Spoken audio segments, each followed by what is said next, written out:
ரொம்பவும் சந்தோஷமாக இருக்குது, அளவில்லாத சந்தோஷமாக இருக்குது.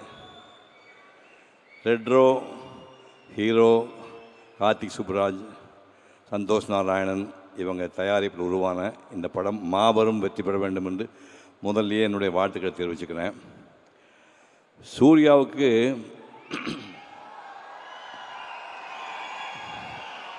பதினேழு வயசு, சென்ட் பீட்ஸ் ஸ்கூலில் ஃபைனல் இயர் படிச்சுட்டு இருந்தார். இப்போ வீட்டுக்கு ஒரு ஜோதிடர் வந்தார், சொந்தக்காரர் தான், ஜோதிடர் வந்தார். 2 பசங்க ஜாதகத்தை கொடுங்க அப்படின்னாங்க. சூர்யா கார்த்தி ஜாதகத்தை கொடுத்தேன். பார்த்துட்டு இந்த பையன் கலைத்துறையில் பெரிய ஆள வருவான் அப்படின்னாரு. சூர்யாவா கார்த்தியா அப்படின்னேன். இல்லை சார் பெரிய தம்பி தான் அப்படின்னாரு. காலையிலேருந்து சாயங்காலம் வரைக்கும் 4 வார்த்தை தானே பேசுவான் அந்த பையன், அவன் கலைத்துறையில் வருவான்னு சொல்கிறீங்க. ஒருவேளை டைரக்டராக வருவானோ கார்த்தி சுப்புராஜ் மாதிரி, இல்லை கேமராமேனை வருவானே, முகத்தை வச்சு பண்ணுற தொழில் அப்படின்னா நடிகராக வர போகிறானா? ஆமாம் சார். யோ நீ லூஸாயா அப்படின்னா. அது மட்டும் இல்லை சார், உங்களை விட நல்ல ஆக்டர்னு பேர் வாங்குவார், உங்களை விட நிறைய அவார்டெல்லாம் வாங்குவார், உங்களோட நிறைய சம்பாதிப்பான்னு சொன்னான். இந்த ஆள் ஏதோ மரம் கண்டு போச்சு போறதுக்கு நீ போங்க சார்ன்ட்டேன். சூர்யா அதை பார்த்துட்டு இருந்துட்டு நான் நடிகனாக போகிறேன்னா ஐயோ நடிகன் மகன் நடிகனானு தலையெழுத்து எனக்கு, அப்படியே எனக்கு ஆசையே இல்லைன்னு சொல்லி அதுக்கப்புறம் லயோலா காலேஜ் போய் பிகாம் முடித்தார். முடிச்சுட்டு பிஎன்டின்னு ஒரு கம்பெனியில் போய் பிஎன்டி கம்பெனியில் போய் எக்ஸ்போர்ட் கம்பெனியில் வந்து வேலை பார்த்துட்டு இருக்கிறார். வேலை பார்த்துட்டு இருக்கும்போது நாங்கள் வந்து மலேசியாவில் ஒரு கலை நிகழ்ச்சிக்கு போயிருந்தோம். தமிழ்நாட்டுக்கு எல்லா ஹீரோயினும் போயிருந்தோம். டைரக்டர் வசந்தும் என் கூட வந்தார். நிகழ்ச்சி முடிஞ்சு வரும்போது, நிகழ்ச்சி ஒரு நாள் முன்னாடியே வசந்த் மெட்ராஸ் போகணுன்னு ஆசைப்பட்டார். மெட்ராஸ் போகும்போது எங்கள் ஃபேமிலி டாக்டர் கூட வந்தவர், அவங்களும் அதே ஃப்ளைட்டில் மெட்ராஸ் வராங்க. சூர்யாவுக்கு ஃபோன் பண்ணி, நம்ம ஃபேமிலி டாக்டர் வராருப்பா, நீ ஏர்போர்ட்டு போய் ரிசீவ் பண்ணி வீட்டில் ட்ராப் பண்ணு சொன்னேன். சூர்யா வந்து ஏர்போர்ட்டுக்கு போயிருக்காரு. டைரக்டர் வசந்த் அதே ஃப்ளைட்டில் வராரு. சூர்யா பார்த்தாரு, இந்த பையன் யாருங்க அப்படின்னு முதல்ல பார்க்குறாரு. இந்த பையன் யாருங்கன்னாருங்க. சிவகுமாரோட சன்னுண்ணா. சரின்னு போயிட்டார். 2 நாள் கழித்து எனக்கு ஃபோன் பண்ணார். சார் உங்கள் பையனுக்கு சினிமாவில் நடிக்க ஆசை இருக்கா சார் அப்படின்னாரு.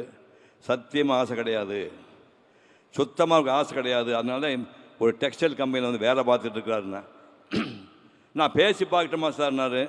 பேசி என்ன பிரயோஜனம், கண்டிப்பாக நடிக்க மாட்டான் அப்படின்னா.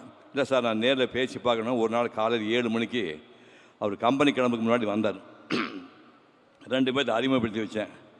தம்பி உனக்கு சினிமாவில் நடிக்கிறதுக்கு ஆசை இருக்கா? ஐயோ பயமாக இருக்கு சார். என்ன ஏன் பயம்? 25 வருஷமாக உங்கள் அப்பா சினிமா நடிச்சிட்டு இருக்கிறாரு, அவர் உங்கள் வீட்டிலே இருக்காரு, அவர் பார்த்து பயப்படுங்க நீ? இல்லைங்க எனக்கு சினிமா பற்றி ஒன்றும் தெரியாது, எங்களுக்கு எதுவுமே தெரியாத பையன்தான் வேணும் அப்படின்னு விட்டாங்க.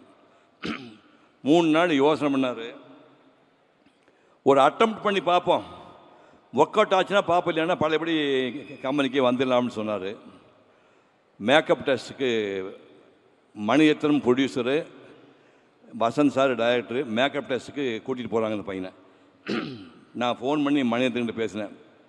சார் சிவகுமார் பையன்னு நீங்கள் ரொம்ப கற்பனையெல்லாம் பண்ணி எதிர்பார்த்துடாதீங்க, சினிமா பற்றி எதுவுமே அவனுக்கு தெரியாது, அவன் 22 வயசு வரைக்கும் மெட்ராஸ் கூட என் ஷூட்டிங் எதையுமே பார்த்ததில்லை.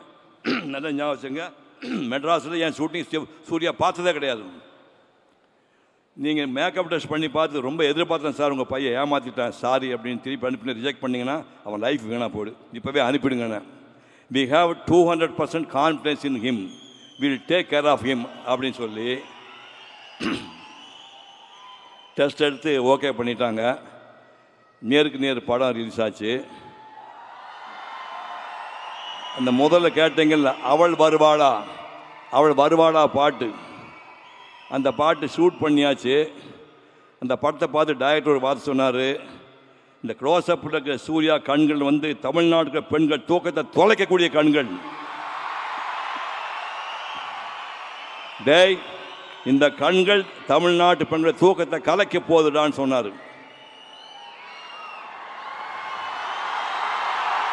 அப்படி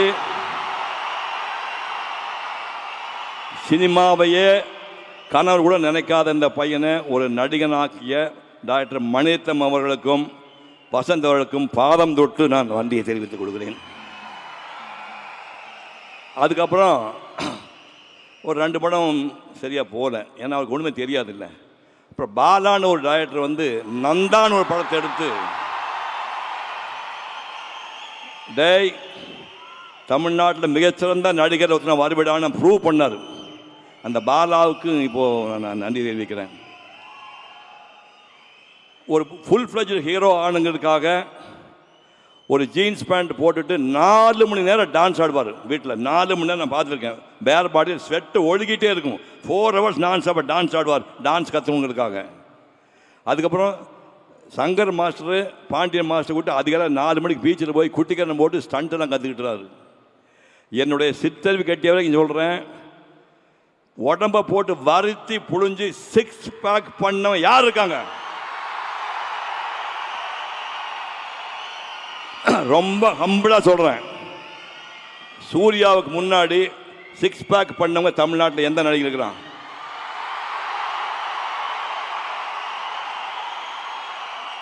இல்லை, அதுக்கு அப்புறம் யாரா பண்ணியிருக்காங்களா? கார்த்தி பண்ணியிருக்கானா? சார் 6 பேக்னு ஒன்று இருக்குன்றதே எனக்கு அவரை பார்த்து தான் சார் தெரியும். பட் அந்த மாதிரி உடம்பை போட்டு வளர்த்துறது தப்புன்னு அதுக்கப்புறம் இவர் எச்சரிக்கை பண்ணார். இந்த மாதிரியெல்லாம் பண்ணி இப்போ 28 வருஷம் ஆகுது. இவர் ஒரு மகத்தான் நடிகனாக உருவாக்கி அத்தனை டைரக்டர்களுக்கும் கார்த்தி சுப்ராஜ் உட்பட அத்தனை தயாரிப்பாளர்களுக்கும் மனப்பூர்வமான நன்றியை தெரிவிக்கின்றேன். இந்த ரெட் ரோஸ் படம் மாபெரும் வெற்றி பெற உங்கள் பேராதரவு வேண்டும் என்று கேட்டு விடைபெறுகின்றேன். நன்றி, வணக்கம். சினிமாவின் லெஜண்ட்ஸ் இங்கே இருக்காங்க, சிவகுமார் சாரும் நாசர் சாருக்கும். அவங்களுக்கு முன்னாடி நான் என்ன பேசுகிறேன்னு எனக்கு தெரியல. எனக்கு இந்த மேடையில் இதான் ஃபஸ்ட்டு டைம் எவ்வளோ பெரிய மேடையில் நான் நிற்கிறது. அதற்கு என்னை பெற்ற இறைவனாகிய எங்கள் அம்மா அப்பாவிற்கு நன்றி தெரிவிச்சுக்கிறேன். அவங்க தான் எனக்கு முதல் கடவுள். எங்கள் அம்மா அப்பா தான் எனக்கு முதல் கடவுள். அவங்களுக்கு நன்றியை தெரிவிச்சுக்கிறேன். அடுத்து நான் இந்த 100 படம் நடிக்கிறதுக்கு எனக்கு முதல் படத்தில் வாய்ப்பு கொடுத்த என் மகன் கார்த்திக் சுப்பாராஜுக்கு நன்றி தெரிவிக்கிறேன். முதல் படம் பீஸா, 100வது படம் ரெட்ரோ. ஆமாம், இந்த ரெட்ரோவில் எனக்கு என்ன ஸ்பெஷல்னா, சிவகுமார் சார் என் அன்பு செல்வன் சூர்யா சார் அவர் கூட நடித்தது வந்து உண்மையில் எனக்கு மிகப்பெரிய விஷயம். அவரை பற்றி எல்லாருமே பெருமையாக சொல்லிட்டாங்க.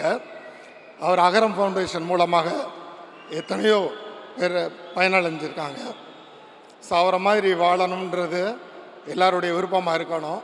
பட் வாழ்வது ரொம்ப கஷ்டம், அவர் மாதிரி வாழ்வது. அவர் கூட நடித்தது எனக்கு மிக பெருமையாக இருக்குது. அவருக்கு வாய்ப்பு கொடுத்த கார்த்திக் சுப்பாராஜ் என் பையனுக்கு மீண்டும் ஒரு முறை நன்றி தெரிவிச்சுக்கிறேன். அவர் வந்து எல்லாரையுமே கேர் எடுத்துக்குவார் சூர்யா சார். ஒரு சின்ன விஷயம் சொல்கிறேன். ஷூட்டிங் அப்போ ஒரு போட் சீனு, அந்த போட் சீனில் வந்து ஜோஜி ஜார்ஜ் அவர் உட்கார்ந்துருக்காரு. காற்றடிக்குது, அந்த அந்தமான் ஐலண்டில் காற்றடிக்குது. அந்த போட் அப்படியே நகழும் போது எல்லோரும் பார்த்துக்கிட்டு இருக்கோம். சூர்யா சார் ஓடி போய் அந்த கைத்தை பிடிச்சி இழுக்கிறாரு. அது உண்மையிலே அன்றைக்கி நான் பார்க்கும் பொழுது அவர் எவ்வளோ தூரம் அவர் கோ ஆர்டிஸ்ட்கிட்ட அவங்களுடைய கேர் எடுத்துக்கிறாருன்றதை அன்றைக்கி தான் பார்த்தேன் நான். ஸோ அவருக்கு மிகப்பெரிய நன்றி. அவர் கூட நடித்ததுக்கு நான் மிக பெருமை அடைகிறேன். நன்றி.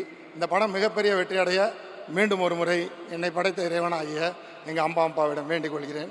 நன்றி, வணக்கம். இதற்கு வாய்ப்பளித்த ப்ரொடியூசர் 2D ப்ரொடியூசர் ராஜசேகர் சாருக்கும், ஸ்டோன் பெஞ்ச் என் மருமகன் கார்த்திகேயனுக்கும், ஆமாம் அவர் மருமகன் தான் அவருக்கும் நன்றியை தெரிவிச்சுக்கிறேன். நன்றி, வணக்கம்.